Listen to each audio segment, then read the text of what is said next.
This is crazy. Hi. Hello, my name is Fumi. Welcome to my channel where we discuss all things healing, beauty, and entrepreneurship. Be sure to like and subscribe. I'm in a good mood. I'm in a very good mood today, and I thank God for that. I really debated making this video because I feel like I don't know, people don't really talk about stuff like this. The point of this video is to give you advice on navigating corporate. If you're watching this video and you are looking for a corporate job, you're fresh out of college, keep watching because I dropped some gems. So here we go. My first big girl job, fresh out of college. This story is about the time my boss accidentally sent me our new hires offer letter. So basically, I was working at this job for about a year and a quarter before this happened. And this boss, I'd already had a lot of issues with him in terms of like, I didn't like him. Like, let's be real. There's plenty of people that don't like their boss, but I just did not like him. I felt like there were a lot of discriminatory actions from him. I felt like I don't know, I just didn't like his vibe. There was a lot of things that were off. There were a lot of things that were off, and this was a male, a white man, and as we all know, especially in these type of environments, there's just certain privileges that people who are of lighter shades just get because of the world we live in. So it's like a lot of the red flags that I was seeing, nobody else was really seeing. I don't know why. We know why. Because of the skin shade, but there was a lot of micromanaging going on. I'm fully convinced he didn't think I was smart or didn't think I deserved to be in the position that I was in. I was working as a business analyst at this place, so as a business analyst, you do a lot of visualizations, data visualizations, you do a lot of reports, kind of tracking the organization's metrics. And that was like basically my job. He was like he was my manager, and he and I were the team that focused on analytics, right? There was one time that he was like, I don't think you're dumb, but I can laugh now, but it was like, okay, back then. But I kept it pushing because I'm like, I'm here to get a specific goal of this, so I'm just gonna keep going. Then we were looking to hire another person on our team, and during this process, he kind of told me like how it was gonna go. He was the one handling all the interviews and everything. So if you are about to go into a corporate job, know that there's politics, there's workplace politics.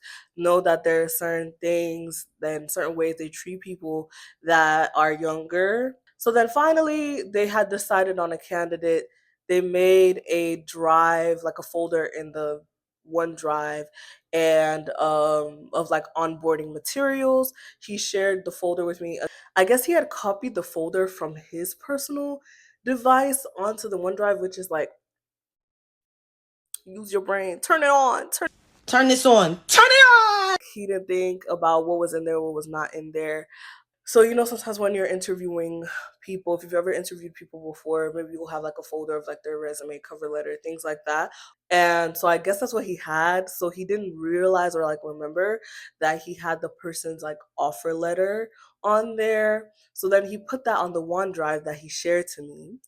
And so I look at it. Of course, I see the offer letter. Of course, I click on it. This candidate was offered, I believe, almost $10,000 than what I was making and what I was offered.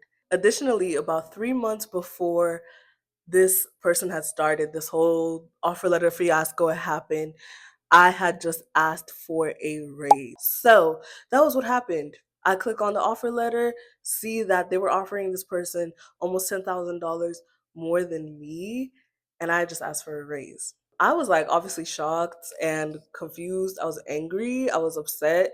It was just a lot of emotions, but I was like, I need to leave this place. Like that was like kind of like my last straw because there were other things going on. Like I said, I didn't really get along with this boss. Didn't feel like I was experiencing professional growth at that point. So there really was no point of me being there. There was one specific time that I had mentioned that I wanted to get my master's, my MBA, and he told me straight up, you don't need to go. You don't know, don't worry about that.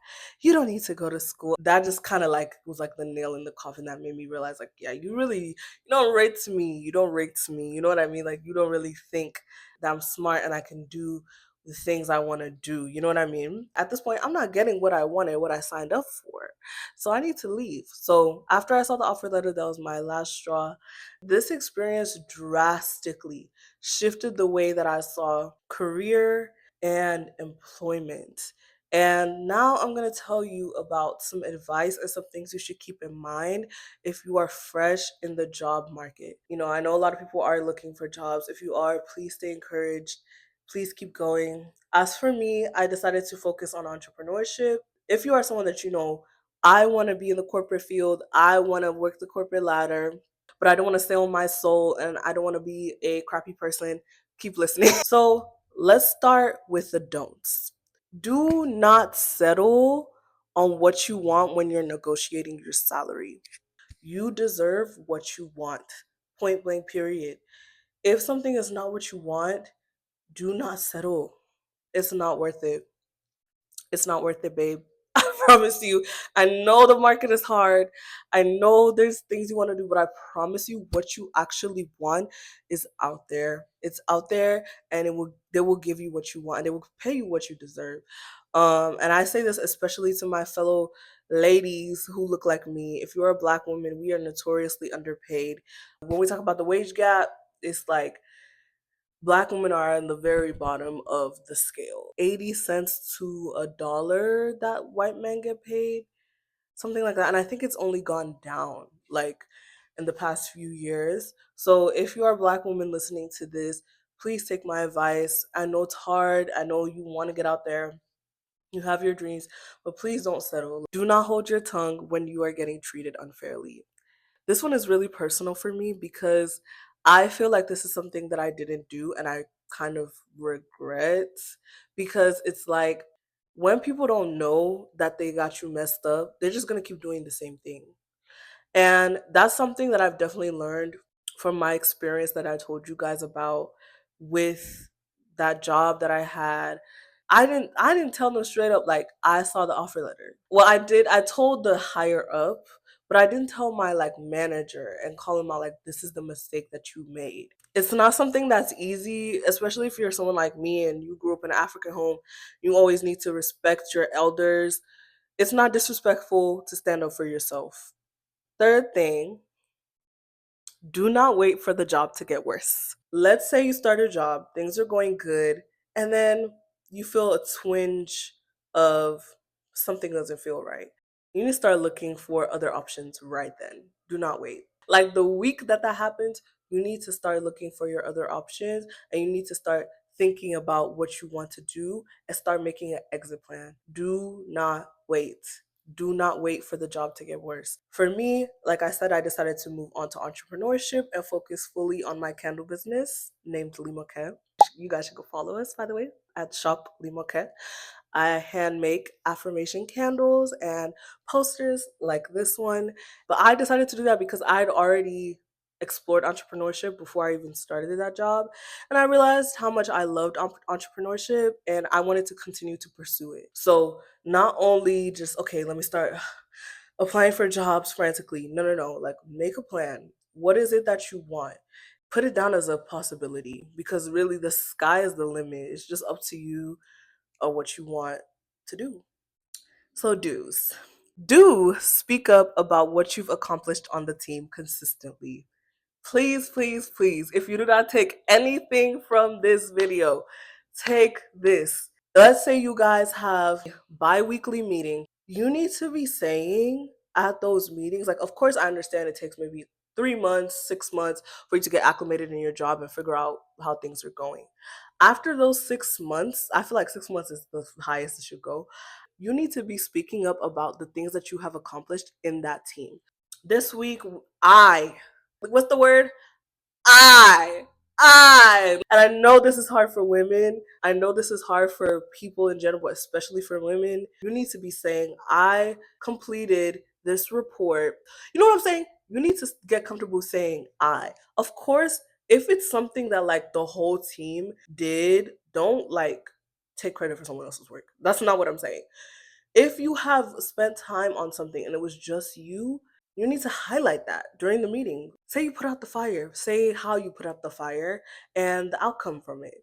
When you start to do things like that, you plant seeds in your boss's head that this person knows what they're doing. It builds trust. Do you know what I'm saying? That's what you have to do in corporate. If you want to work in a corporate job, you have to place yourself as like, hey, I've done this work. I'm doing this work. I literally watched a video recently by the CEO of Good American. Her name is Emma G, I believe. She had an interview with Bozoma St. John, which if you're into marketing like me, you know who Bozoma St. John is. She was like the CMO, head of marketing at so many big companies like Netflix, Apple, and so on. She's the reason why we got that iconic Beyonce Mirror Pepsi commercial. They had an interview together, and Bazoma was talking about the year after she had like accomplished all these amazing things for the team that she was on. She lost someone in her family, and so she came back for her annual review, and they were basically like, well, we don't really think that da, da, da, da. And you know what she said she took away from it? She said because she never spotlighted herself whenever it was time for her to spotlight herself. So spotlight yourself. Speak about the things that you've done. It's not boastful for you to say, I've done this. That's it. Do get specific on what you want out of the job before accepting the offer. Like I mentioned in the don't section, you need to say exactly what you want. If you do not say exactly what you want, then if you don't get exactly what you want, you can't really be mad, babe. Let's say you're starting a new job at Danessa Myricks, okay? But let's say you want to attend a specific convention where all the beauty brands are gonna be at so that you can, represent Danessa Myricks. Not only that, but learn for your own personal development because you want to maybe start your own beauty brand down the line. You know what I'm saying? Like you have to start thinking ahead like that because nobody's gonna do it but you. And that leads to my final do. Do be your own biggest advocate. Nobody's gonna ride for you the way you ride for you. Nobody. In times where things are unfair, if you are not your biggest advocate, who else is gonna be? What else can you expect? You know what I'm saying? Like I feel like the way you can do that is work on believing in yourself, believing in your skills. You know what I mean? One thing I really struggled with when I started my first big girl job was I was kind of like a deer in headlights for the first 3 months because I couldn't believe I actually got what I wanted. When you do receive the dream that you have been praying for, or you have been hoping for, you've been working for, believe that you are meant to be there. You deserve this job. Whether you're applying or you already got the job, you deserve it. I hope these tips can help you, and I know they will help you. I always like telling that story because I think it's like an opportunity for people to kind of learn from what happened. So, yeah, that's the video. Let me know if you have any questions about entering corporate or a new job as a new grad. Best of luck to everybody who's out here doing it, working hard. Thank you so much for watching my video. Bye.